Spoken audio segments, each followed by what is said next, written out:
महाबळेश्वर येथील प्रसिद्ध वेण्णा तलाव येथे परंपरेनुसार होणाऱ्या वेण्णामाईच्या ओटी भरण्याचा कार्यक्रम नुकताच पार पडलाय. खरं तर महाबळेश्वर शहराला आणि परिसराला पाणी पुरवठा करणारा मुख्य स्रोत म्हणजे वेण्णा तलाव. या तलावाला स्थानिक नागरिक आणि व्यावसायिक मातेचा दर्जा देतात.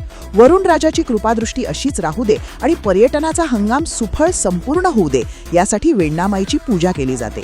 पुरोहितांच्या मंत्रोच्चारात वेण्णा नदी तलावाच्या काठावर विधिवत पूजा करत वेण्णामाईला साडी, खण आणि नारळ अर्पण करून तिची ओटी भरली जाते. प्रामुख्याने दरवर्षी मुसळधार पावसामुळे जेव्हा वेण्णा तलाव पूर्ण क्षमतेने भरतो तेव्हा महाबळेश्वरकर वेण्णामाईच्या कृतज्ञतेसाठी हा उत्सव अतिशय उत्साहात साजरा करतात. आजही परंपरेप्रमाणे नगराध्यक्ष सुनील शिंदे, ॲडव्होकेट संजय जंगम, रोहित ढेबे, अफजलभाई सुतार, विमलताई पार्टे, संगीताताई वाडकर, आबा शिंदे, रवींद्रजी कुंभारदरे तसेच महाबळेश्वर नगर परिषदेचे अधिकारी हिरवे व वेण्णा लेक येथील बोट क्लबचे कर्मचारी यांच्या उपस्थितीत हा कार्यक्रम उत्साहात पार पडला.